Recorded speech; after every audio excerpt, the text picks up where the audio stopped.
Muito bem, então, continuando de onde nós paramos, agora nós vamos falar de fato sobre a estimativa quando nós temos o caso em que os erros são serialmente correlacionados, ou correlação serial, como falamos. Né? Bom, ele vai falar aqui então que os três procedimentos considerados são estimativa com mínimos quadrados, um procedimento estatístico 2, que é relevante quando os erros são assumidos, assumidamente seguem, né, o que nós conhecemos como modelo autorregressivo de primeira ordem, já falamos sobre isso, e uma estratégia de estimação geral para modelos com erros serialmente correlacionados. Né? Então, nós encontraremos modelos com a variável dependente defasada, tal como essa daqui. Tá? Então, o que eu já havia levantado lá no começo. Né? Muitas vezes, o problema da autocorrelação serial é um problema de especificação do modelo. Então, o que nós vamos acabar observando aí que muitas vezes a forma como você está especificando está correta. Aí cabe algumas questões que é o seguinte, né? Quando nós queremos, às vezes, por exemplo, lei de Okun, que nós falamos, é a relação entre o crescimento, a variação do desemprego em relação à variação do produto, né? Mas a lei de Okun não fala nada sobre a presença do desemprego defasado. Isso daí às vezes pode ser um problema, tá? O fato do modelo teórico não prever defasagens não significa que econometricamente você não vai fazer isso, tá? Então, sempre você tem que casar o seu modelo teórico com o seu modelo econométrico. O fato do modelo teórico que o cara bolou em algum momento do tempo aí não indicar a presença de alguma variável em termos de dinâmica, em termos de defasagens da variável dependente, coisa do tipo, isso, enfim, né, se isso está causando problemas de especificação no modelo, a teoria está errada, tá? A teoria está errada, simplesmente isso, porque a teoria prevê relação entre as variáveis. Então, assim, ela não pode dizer que você não pode ter sistema questões dinâmicas de variáveis defasadas dentro do modelo. Tá? Então não existe isso. Vi no livro a lei de Okun, não posso usar variáveis defasadas na lei de Okun. Isso está errado. Obviamente que está errado. Você tem que utilizar a especificação correta do seu modelo. Tá? Muito bem. Então, numa regressão múltipla, com variáveis defasadas, com variáveis xt2 até xk, né? Não está falando nada aqui de defasagem, né? Onde algumas variáveis podem ser defasadas, tá? Pode ser inclusive valores do yt, vt deve ser não correlacionado com todos os valores passados de ytk, tá? Supomos que nós procedamos com as estimativas mínimas de mínimos quadrados sem reconhecer a existência da correlação residual, né, da autocorrelação serial, da correlação serial dos resíduos. Quais são as consequências? Isso é muito importante, tá? Os mínimos quadrados, o estimador dos mínimos quadrados é ainda não viesado, significa que ele continua consistente. Então, aquelas aulas anteriores, né, avaliando lá a consistência dos estimadores, ele ainda é consistente, tá? Então, o problema vai ser um problema da ordem de inferências, tá? Que é o ponto 2. As fórmulas para os erros padrões, usualmente computadas, calculadas, né, para os estimadores dos mínimos quadrados, não são mais corretas, tá? Os intervalos de confiança e os testes de hipóteses que usam esses desvios padrões podem não. Em geral, eles são enganosos, né? Misleading, enganosos. Tá? É possível contornar esse problema? Sim. Né? Uma possibilidade é você utilizar o que nós chamamos aí do do modelo consistente quanto à heterocedaticidade e autocorrelação. Desvios padrões consistentes quanto à heterocedaticidade e autocorrelação. Ou erros padrões, né, desvio padrão New Way West. Tá? O nome usual que nós utilizamos, nós dizemos que é o MQO com erro padrão robusto quanto à heterocedaticidade e quanto à autocorrelação. Tá bom? Enfim, né? Tá falando aí que eles são análogos para a heterocedaticidade, né? Consistente. É a mesma analogia em relação ao que vocês viram lá em relação à heterocedaticidade, quando você tem que fazer lá alguma correlação. Perdão, alguma correção no desvio padrão. Então, por que isso acontece? Quando nós calculamos e chegamos, vamos calcular a variância do beta 2, né, supondo aqui nessa equação, você supõe que não existe autocorrelação nos resíduos. Né? Então, esse cara aqui, ele vai para zero. E aí só sobra esse termo aqui. Tá? Então, se você faz a estimativa MQO sem considerar a possibilidade da correção quanto a hetero e quanto a autocorrelação, né, ele vai jogar isso daqui para escanteio. Ele vai calcular o MQO, o desvio padrão do MQO, ele vai calcular dessa forma aqui. Bom, mas como existe alguma autocorrelação residual, esse desvio padrão que você está calculando aqui está completamente equivocado. Ele é misled, ele é enganoso. Tá? Então, o que vai acontecer nesse caso, né, você vai fazer uma simples manipulação daqui para cá e você vai encontrar então esse termo aqui, que seria uma espécie de termo de correção. Né? Se não existe autocorrelação, vai para zero e volta tudo quanto era antes. Tá? Lembrando que o W ele é dado por essa expressão aqui. Então, de novo, sem isso daqui, considerando o W, esse cara aqui ao quadrado, né, é o erro padrão, o desvio padrão que você viu lá no seu curso de econometria 1, né, supondo a ausência de hetero e a ausência de autocorrelação serial. Tá certo? Então, você não pode mais estimar sem considerar essa forma aqui de correção. Existem várias formas de correção, New Way West é uma, talvez a mais famosa.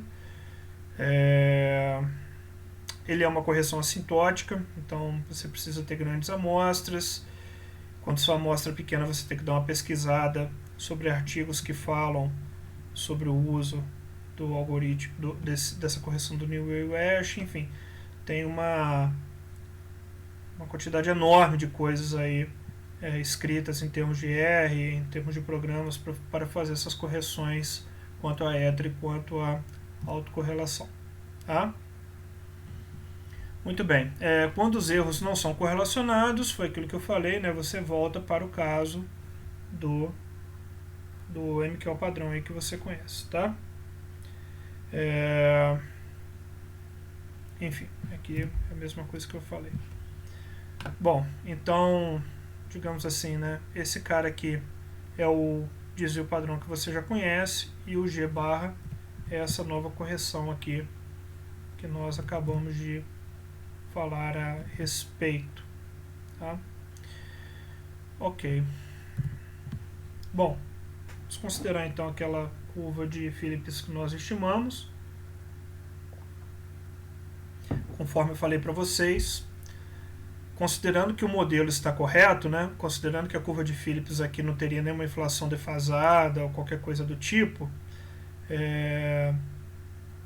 este daqui, e dado que a gente viu, né, na aula passada que existe uma autocorrelação serial bastante forte dos resíduos, então este desvio padrão aqui que solta, né, que o MQO dá, sem ser nada robusto quanto a hetero e autocorrelação, ele está equivocado, ele é enganoso, ele é errado. Tá? Este cara aqui que é o sujeito correto. Tá? a estimativa MQO robusto quanto a hetero e quanto a autocorrelação. Tá bom? Então veja aqui o que acontece. Pelos mínimos quadrados, o parâmetro estimado ele é significativo a 5%. Pela correção New e West, ele só é significativo a 10%. Então, se você fosse colocar como critério 5%, esse parâmetro ele não seria significativo. Tá? Bom, retornando agora ao teste do multiplicador de Lagrange, né, o teste LM que nós vimos, assuma então novamente que a autocorrelação serial é dado como para um modelo autorregressivo de ordem 1 em relação ao resíduo, né? E assumimos que o VT, agora sim, eles são erros padrões não correlacionados, ou seja, o VT assume as características aí de ausência de autocorrelação serial entre o resíduo VT. Tá? A média do VT é zero, a variância dele é constante, então esse aqui é tipicamente que nós chamamos de ruído branco. Tá? Quando a gente for analisar séries temporais em outras camadas, aí nós vamos entender melhor o que significa esse ruído branco, mas por hora é só um comentário. Muito bem. Então, nós estamos falando aqui que o modelo é do tipo R1, é usado para abreviação de modelo de autorregressivo de ordem 1, já falamos sobre isso. É chamado autorregressivo porque ele tem um parâmetro de defasado da variável dependente e é chamado de primeira ordem porque nós estamos considerando apenas a primeira defasagem. Tá? Ok, então, né, considerando que esse ρ está entre menos 1 e 1, né, a média desse resíduo T é zero, a variância dele vai ser dada pela variância ao quadrado de V dividido por 1 menos ρ. Tá? Como que você descobre isso? Simplesmente aplicando a variância do lado de cá e do lado de cá. Considerando que o ρ é menor do que 1, né, quando nós estudarmos sobre estacionalidade, isso vai ficar mais claro. A variância do resíduo ela vai ser constante. Então a variância constante, passa esse cara para o lado de cá, a variância do resíduo em evidência, 1 menos ρ, você aplicou a variância do lado de cá também, isso aqui vai dar a variância do VT, né? Então, variância do VT dividido por 1 menos ρ, que é o que nós encontramos aqui. Ρ ao quadrado, né? Porque aplicando a variância, quando a gente tira de dentro da variância, fica ρ ao quadrado, óbvio. Muito bem.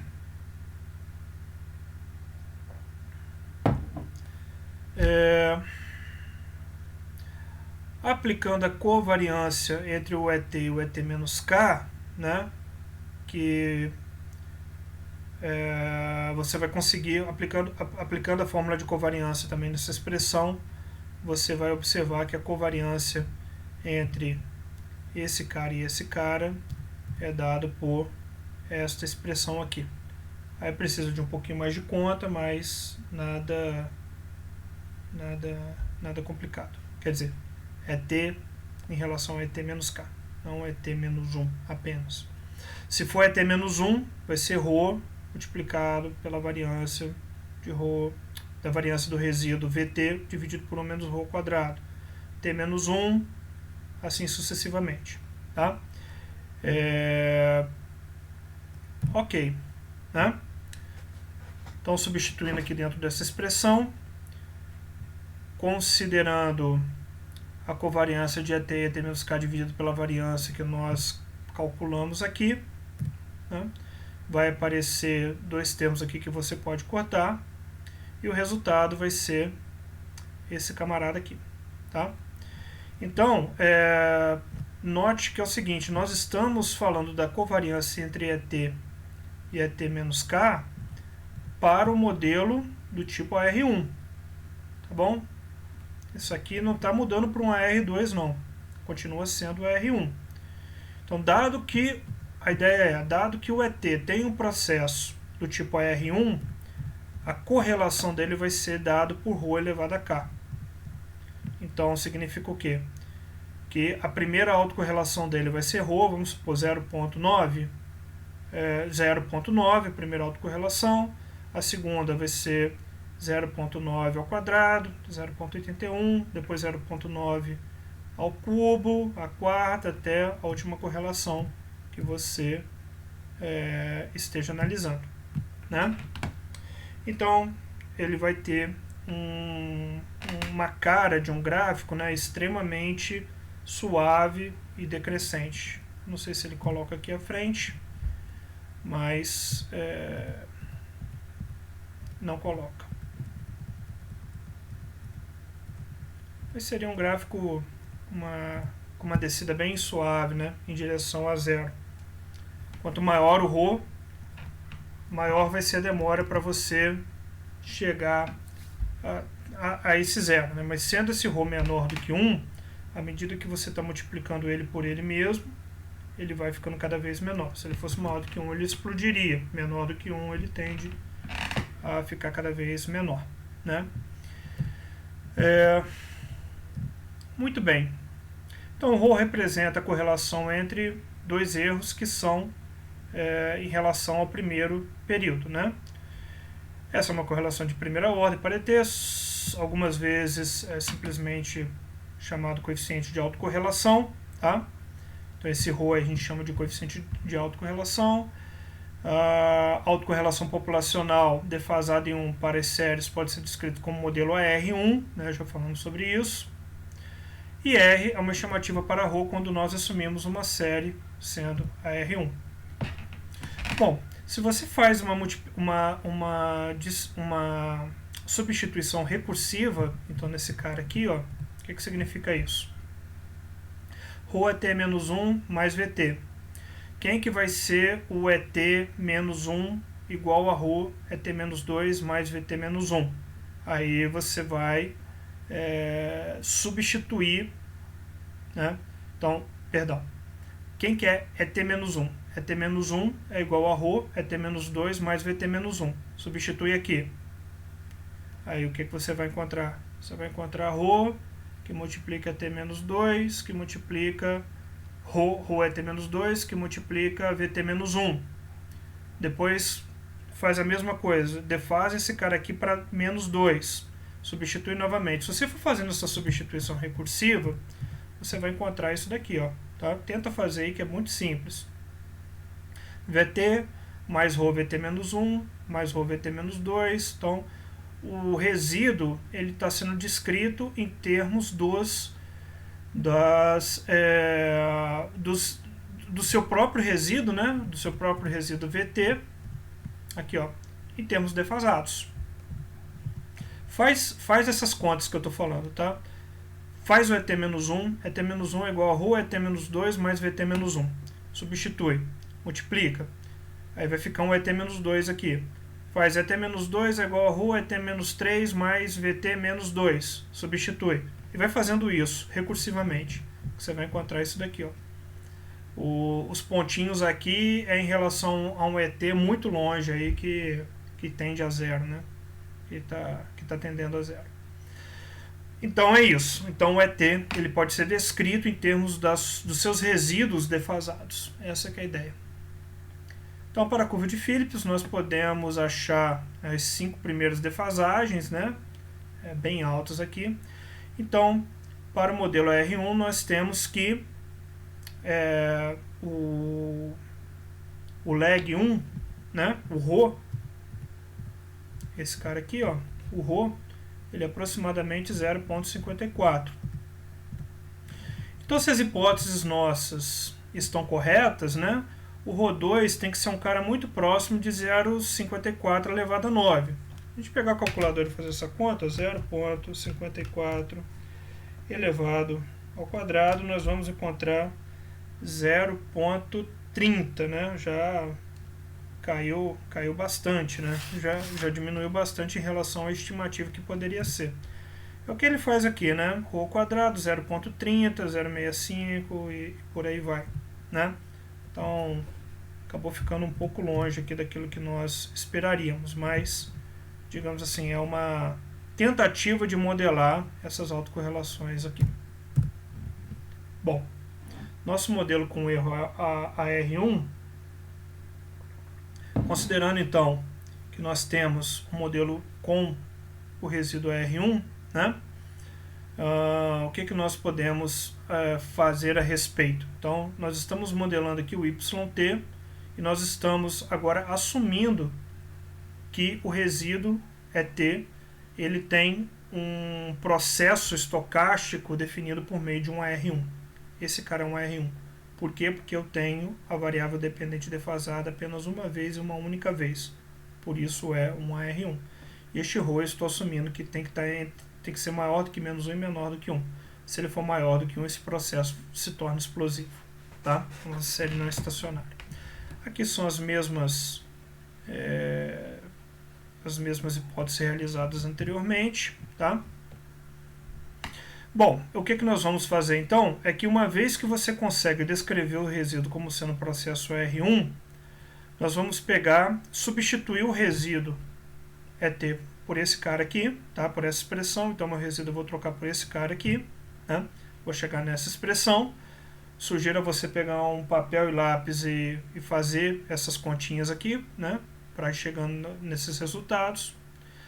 Do modelo anterior, deste modelo aqui, eu vou isolar ET e vou defasar em 1.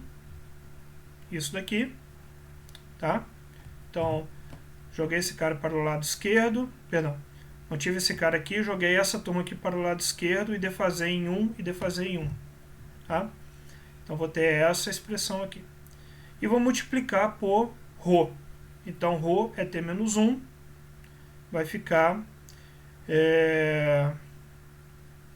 erro yt menos 1 menos ρ bt menos 1. E reparem aqui que ele cometeu um erro aqui, né? O slide aqui do livro, o camarada errou. Era para ser um ρ aqui, não um ET. Tá? Muito bem. Feito isso, né? Se você faz esse cara menos esse cara, o que você vai encontrar? Você vai encontrar esta expressão aqui. Tá? Você vai encontrar o yt sobre essa constante, mais o beta 2xt, e olha quem apareceu aqui, o ρ yt menos 1, tá? Esse cara aqui que está errado, tá? Porque aqui é um ρ, tá? Ok? Tá? Então é só fazer esse cara menos esse cara, que você vai encontrar esta expressão aqui. É isso mesmo? É isso mesmo, né?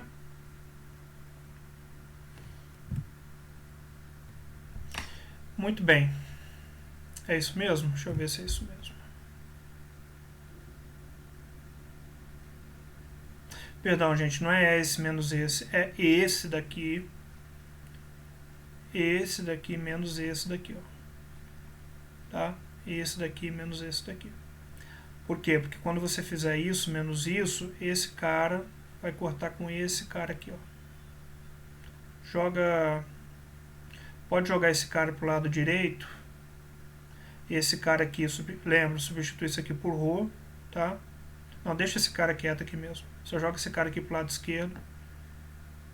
Deixa eu ver isso.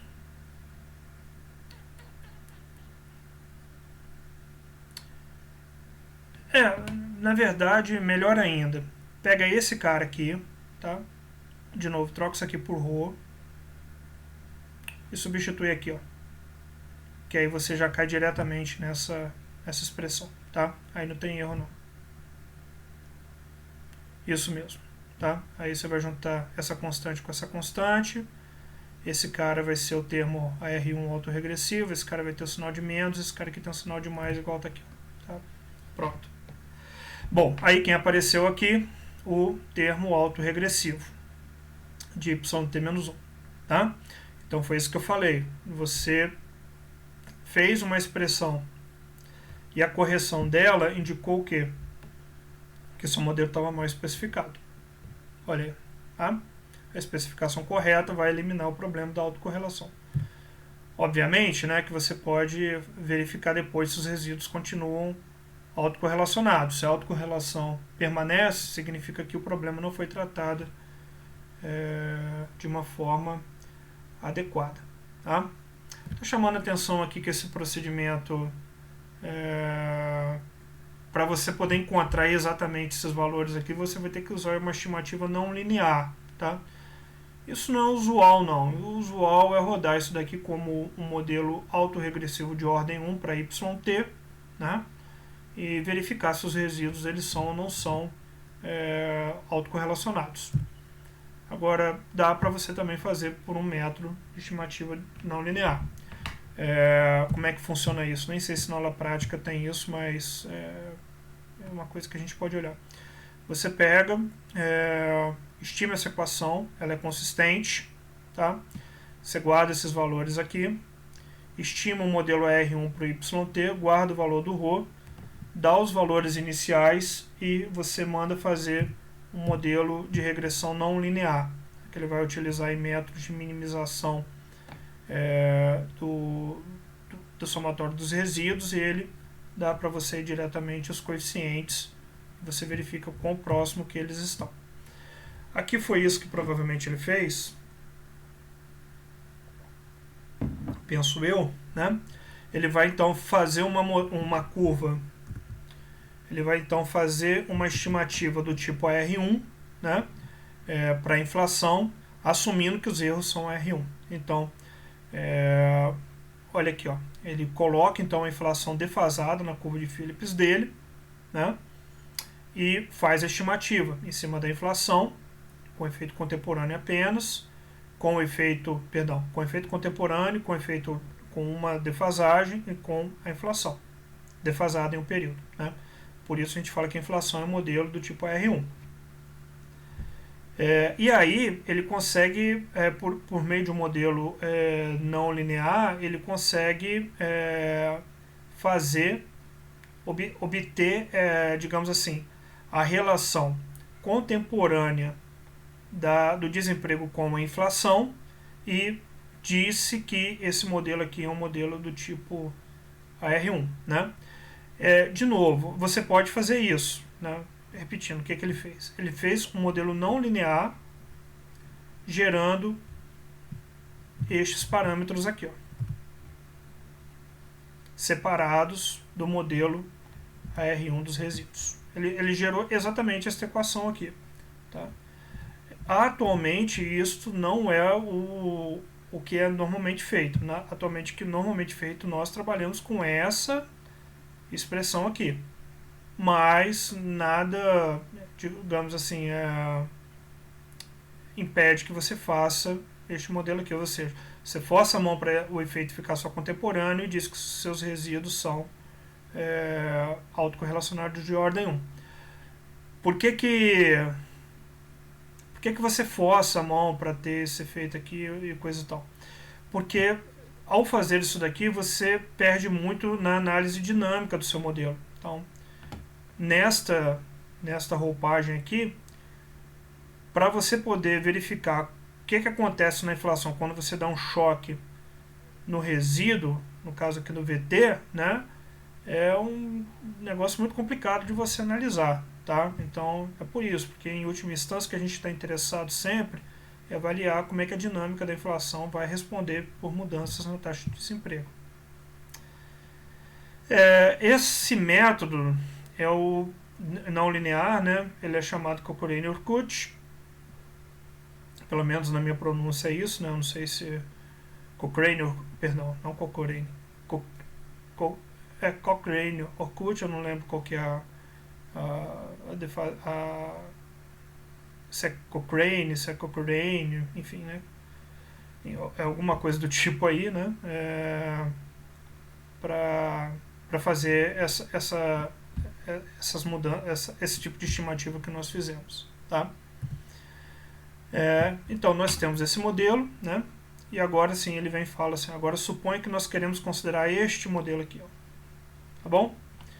Então este modelo aqui, ele é aquele modelo que nós falamos no início da aula, ele é chamado de um modelo autorregressivo distribuído, né? Modelo modelo autorregressivo com defasagens distribuídas. De novo, modelo autorregressivo com defasagens distribuídas. Autorregressivo porque você tem um yt-1 e defasagens distribuídas porque você tem um xt-1 e pode ter mais xt's ao longo do tempo. Né? Note que a equação 9.47 é a mesma, acho que ele errou aqui, né? 9.46 é a mesma do 9.47, ele errou, né? Só que o 9.46 é uma versão restrita do 9.47. Né? Você está restringindo os parâmetros para encontrar o seu modelo, o modelo que você sugeriu, né? De efeitos apenas contemporâneos. Conforme eu disse, não é muito usual fazer esse tipo de tratamento. Tá? Se você for fazer um modelo do jeito que eu estou falando, que é o modelo mais usual, você vai encontrar isso daqui. Ó. Esse modelo é o modelo que normalmente a gente gosta de trabalhar, porque você pode analisar completamente a dinâmica dele. Ó. Repare que ele tem um efeito autorregressivo da ordem de 0,55, ou seja, né, ele passa a inflação, qualquer choque na inflação, 0,55 da próxima inflação vai ter uma relação com a inflação do período anterior, né? E o desemprego tem aqui um efeito contemporâneo, um efeito defasado. Então esse modelo aqui é um modelo usual que nós trabalhamos, tá? Que é o equivalente de você obter a forma restrita. Não vou ficar mais batendo nisso, que é outra forma de você mostrar o modelo com a restrição anterior que nós havíamos dito, tá? Neste caso, então, né, a inflação, a expectativa de inflação, ela acaba sendo substituída aqui pelo efeito constante mais o efeito defasado. É isso mesmo ou eu estou confundindo os modelos? Não, é isso mesmo, não é o mesmo modelo. É o mesmo modelo. Tá? Portanto, o aumento na taxa de desempregos conduz aproximadamente a 0,5, uma queda de 0,5 na taxa de inflação. Tá? Como é que ele sabe disso? É a partir desse camarada aqui, ó, efeito contemporâneo. Tá? Ou então você diminuindo esse cara por esse cara, considerando o efeito conjunto aqui. Beleza.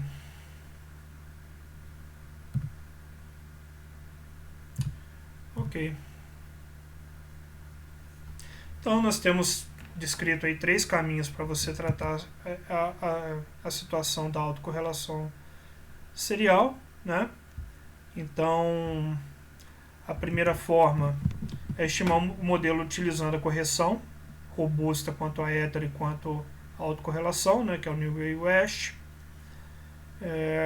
Usar uma solução de mínimos quadrados não lineares, e isso implica que você está considerando a especificação AR1, né? E usar os mínimos quadrados para estimar o modelo com com defasagens em x e defasagens em y, mas sem necessariamente você tem que, mas sem, né, você realizar restrição dizendo que o modelo é R1, que o erro tem uma especificação R1. É particularmente que é o mais usado, que todo mundo trabalha. Tá? Você não impõe nenhuma restrição do R1 e tenta ajustar o seu modelo aqui em termos de defasagens. Bom, falando então no modelo RDL, né, que é o que se refere ao ponto 3. Então, qual que é a grande questão do modelo RDL? A grande questão é você definir quantas defasagens você quer utilizar para cada variável, né? Então ele está voltando aqui ao modelo da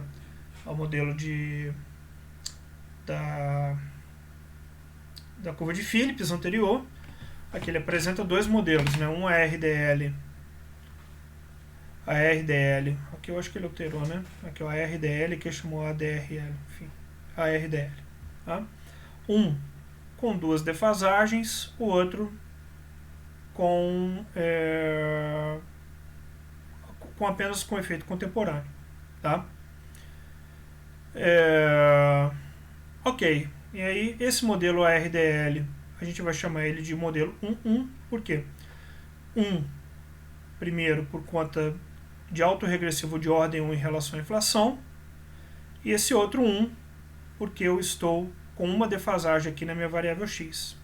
E esse daqui 0, porque eu estou considerando o parâmetro autoregressivo, e 0 porque eu não tenho nenhuma defasagem. Né? Então são dois exemplos, não está falando que isso aí é o correto não, tá? São apenas dois exemplos. O modelo RDL tem essa especificação que a gente conhece, né? Agora ele está implicando, ele está colocando um modelo que tem pode ter uma distribuição infinita, tá? Isso obviamente tem um tratamento, porque não é possível você estimar infinitos parâmetros, mas é possível você dar esse tipo de tratamento também, né? Não aqui. Bom, quais são os critérios então para a escolha do P e Q, né? Eu vou fazer defasagens até eu eliminar completamente a autocorrelação serial dos resíduos, ou seja, eu faço o modelo, olho o gráfico dos resíduos e todo aquele correlograma que nós falamos na aula passada, ele tem que ficar tudo dentro do borderline lá, né? Da estimativa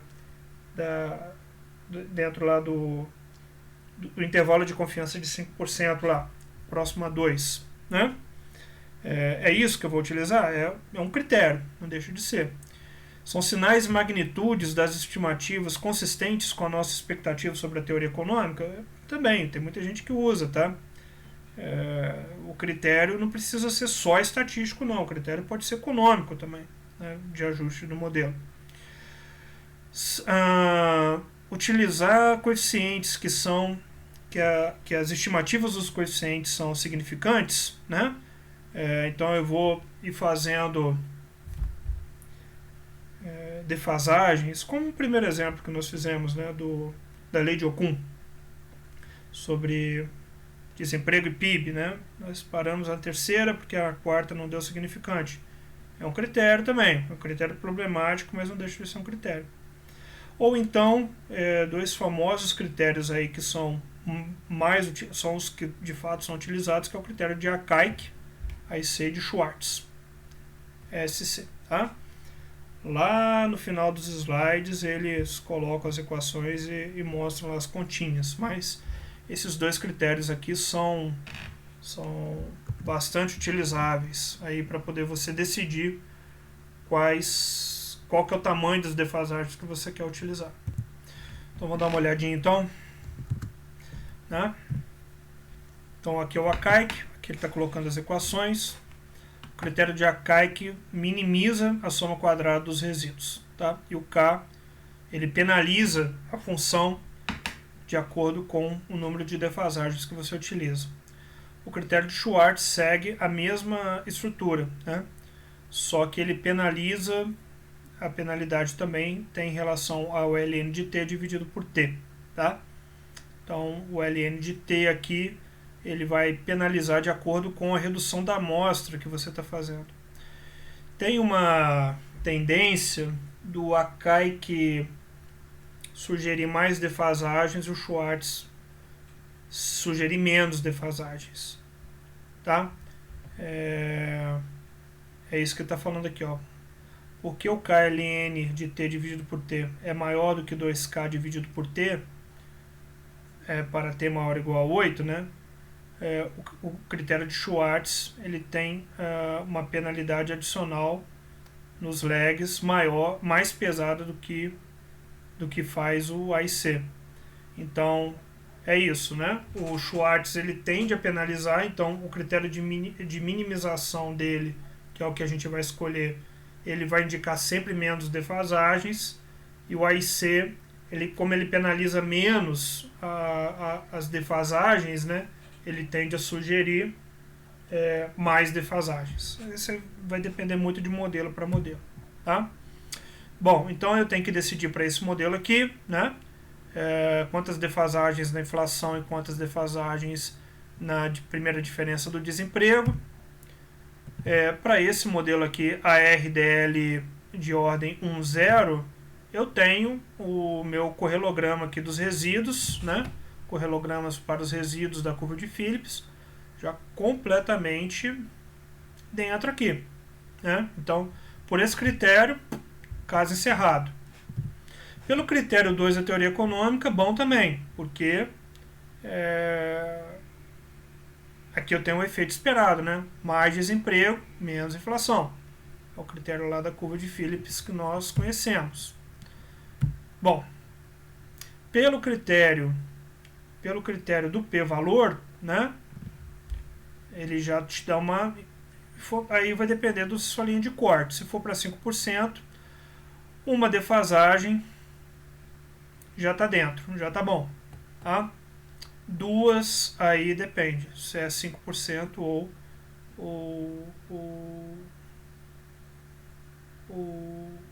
5 ou 10%. Na verdade, o que ele fez aqui? Ele fez o teste LM para autocorrelação dos resíduos, tá? Então ele está indicando aqui que tem ainda autocorrelação. O p-valor aqui para 5%, você rejeita, né? Não rejeita. Como é que é? Isso, não rejeita a ausência de autocorrelação. É isso, né? Foi isso que eu falei? Foi, né? Lá atrás. Caiu, eu aceito a ausência de autocorrelação. É isso? É isso, né? Para 3, tem um negócio meio estranho aqui, né? Ele já aceita a presença da autocorrelação. E para os outros aqui é o nível de 10%. Ele também está rejeitando a presença da autocorrelação. É isso. Muito bem, aí por conta disso ele foi lá e fez então até para a quarta defasagem, né? Então ele não me diz aqui o que está no parênteses, se é o p-valor ou se é o desvio padrão, mas é fácil de descobrir. Uma vez que o sinal negativo, esse cara aqui é positivo, me parece que ele está se referindo ao p-valor, né? Se for o p-valor aqui tá estranhíssimo, né? Porque tá todo mundo aqui pronto a 0.10, assim, né? Na verdade, sim, não está estranhíssimo. O problema dessas questões aqui, quando você utiliza várias variáveis defasadas, você tem um problema aqui de multicoliniaridade, tá?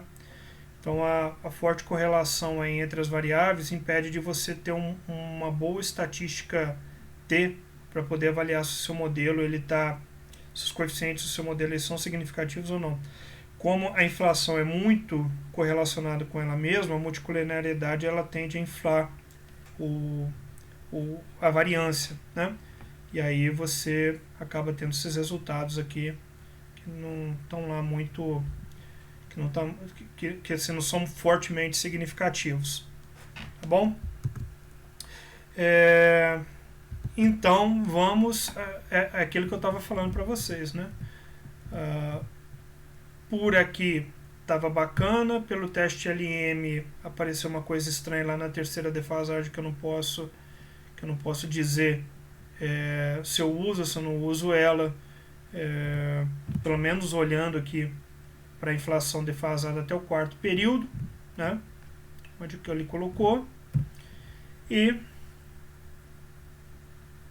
ele está assumindo aqui que nesse caso anterior, né, ele está assumindo que a expectativa de inflação vai até o quarto período, tá bom?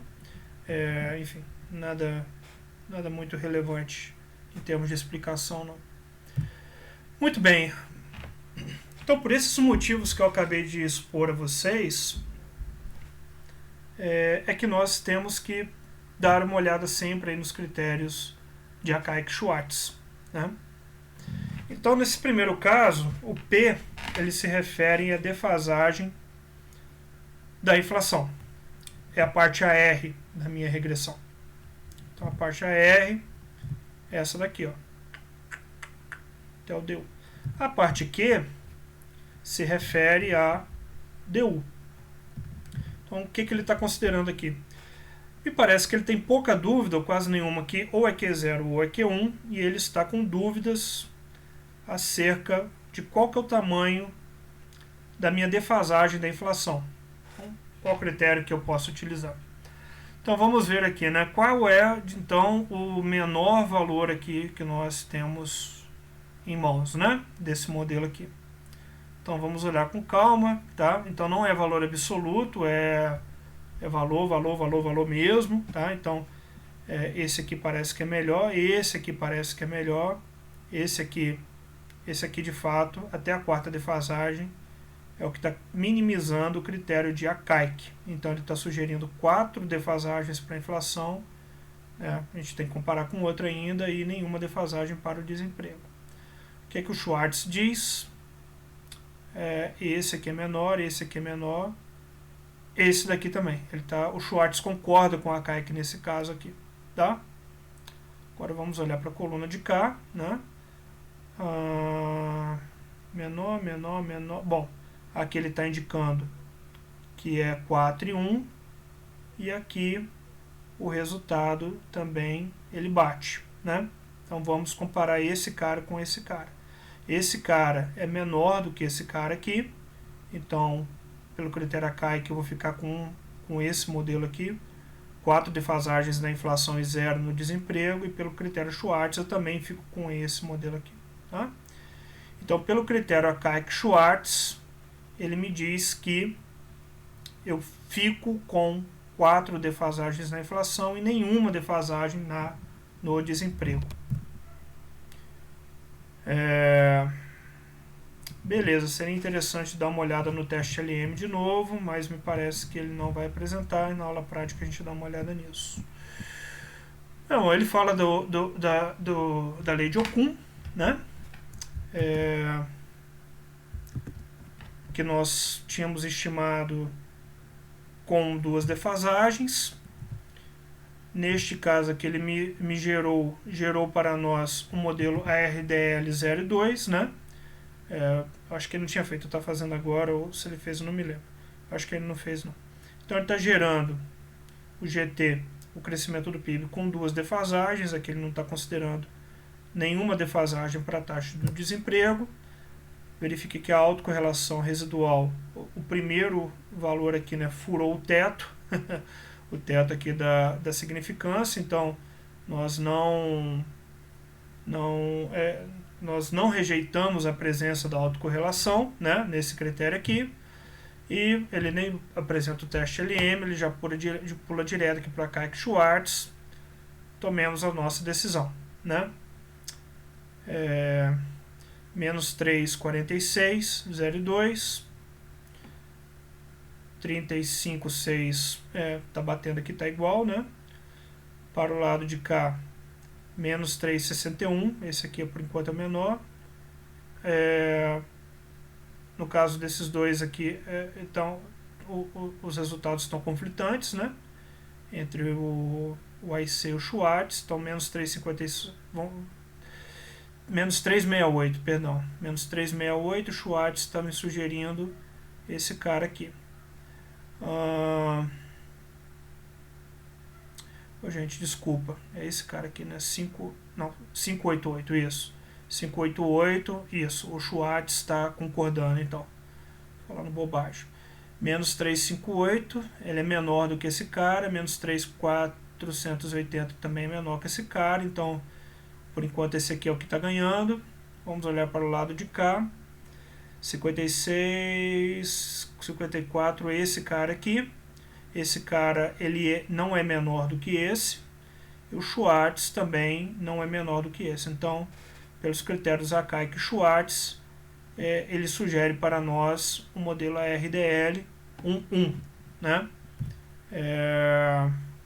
Que foi o que ele rodou aqui, né? Agora, considerando essa nova versão, ele não apresenta, enfim, depois na aula prática a gente vai olhar isso daqui com calma, né? Então, pela versão Akaik-Schwartz, o novo modelo é esse daqui. Poderia ter apresentado os resíduos aí, né? Quando não apresenta, geralmente é porque não ficou lá essas coisas. Tá bom, então o modelo autorregressivo de ordem P, denotado ARP, é dado por essa expressão aqui, né? O P vai depender do número de defasagens que você utiliza. Então, se for uma, AR1. Se for duas defasagens, AR2, 3, AR3 e assim sucessivamente. Considerando o modelo para crescimento do PIB real, né?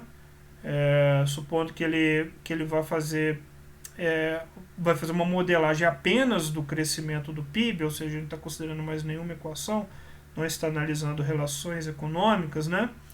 Ele está fazendo um modelo aqui, então, do tipo AR2, porque tem uma defasagem, duas defasagens. Nesse modelo aqui, AR2, a 12ª defasagem é que nos gerou um problema que furou aqui a autocorrelação, ou seja, existe uma autocorrelação lá no 12º período, tá? Isso aqui acontece. Normalmente nós não damos muita bola para esse tipo aqui de autocorrelação quando ela é muito longe, não, tá? Bom, ele está verificando aqui qual que é a ordem aqui que você vai utilizar para esse modelo aqui. Ele está indo até a 5ª defasagem, tá bom? Com uma defasagem, duas defasagens, esse aqui é menor do que 3, esse aqui está indicando que é melhor. Pelo que eu pude perceber aqui, esse aqui é o menor, né? Mas está muito próximo do 2, né? Muito próximo dos dois. Schwartz, menos 1,39, 49, 15. E o Schwartz está indicando a segunda defasagem. Tá? Então verifique que está muito pertinho aqui, né? Só na terceira casa decimal que deu alguma diferença e Schwartz está indicando duas. Aí caiu dentro daquilo que eu falei para vocês que pode acontecer. Muitas vezes o Akai que ele tende a utilizar mais defasagens do que o Schwartz. Tende a gerar mais. Qual que é o critério que o professor Roberto utiliza, tá? O critério que o professor... Estou falando professor Roberto. Aí quebrando a cabeça aí, batendo a cabeça aí para publicar os artigos e tal, né? Normalmente eu pego o critério Akai-Schwartz e olho os resíduos, tá? E verifico o que os resíduos estão me dizendo. E tendo a pegar o modelo mais parcimonioso. Então, se o modelo com duas defasagens, os resíduos eles não estão autocorrelacionados, eu tendo a ficar com, nesse caso aqui eu ficaria com dois resíduos, com duas defasagens, com o modelo R2, tá? Por quê? Porque tem uma regra geral na economia e na econometria que modelos mais parcimoniosos são melhores do que modelos não parcimoniosos. Se você, por exemplo, for querer controlar 12 defasagens só para pegar esse cara aqui, às vezes o resultado que você vai obter ao fazer isso não é dos melhores, porque, enfim, você para pegar um cara, você está incluindo aqui outros 8 caras que não tem nada a ver com a sua regressão. Então, não é esse o caminho, né? Você tem outras formas de você fazer essa modelagem, como controlar a sazonalidade, enfim, né? Você tem toda aí uma certa ciência para essa tomada de decisão sobre qual modelo que é o modelo mais adequado. À medida que você vai avançando, você tem outras formas de fazer essa modelagem, que é o modelo do tipo ARMA, né? Aí você vai controlar tanto pelos resíduos, quanto pelo, que é a parte MA, né? Quanto pelo modelo autorregressivo. Então aqui, como a gente não está falando no modelo ARMA, nós temos aqui algumas restrições em cima do que nós podemos fazer a nossa modelagem. Tá? Bom, tem uma parte agora a respeito aqui de previsões que eu não vou entrar porque é uma parte que ela vai ficar mais bem caracterizada quando nós falarmos dos modelos ARM e ARIMA. Nós podemos até voltar para esses modelos RDL, né? E fazemos aqui, utilizar essas séries para fazer as previsões, mas nós temos aqui outras outras metodologias mais avançadas para fazer previsão. Não vale a pena gastar tempo com, digamos assim, com os poucos meios que nós temos para realizar as nossas previsões ainda, tá? Então vamos se preocupar nessa parte aqui mais em fazer as análises econômicas do que propriamente fazer previsões. Tem uma análise do multiplicador, tá? Que é uma análise bastante interessante, que basicamente você a partir de um choque, né? Por exemplo, aqui na lei de Okun, eu prefiro deixar essa parte para discutir com o modelo VAR, tá? Porque senão assim, isso aqui não é difícil, mas também não é impossível. Então vai ficar difícil, enfim, difícil agora e difícil depois, então fica tudo só no difícil depois. Então o que o efeito aqui do multiplicador ele nos diz, né? Ele me fala qual que é o efeito defasado ao longo do tempo. Então voltando aqui para a lei de Okun, né? O efeito entre o produto, o crescimento do PIB e o desemprego. O que acontece quando eu dou um choque em 1 no crescimento do produto, né? Então, em termos de efeito contemporâneo, eu tenho uma redução imediatamente aqui próximo a... que valor aqui mais ou menos é esse? Menos 0,18, provavelmente, né? Então ele tem um efeito aqui mais ou menos de 0,18. Em 1 ele já está próximo aqui ao menos 0,16.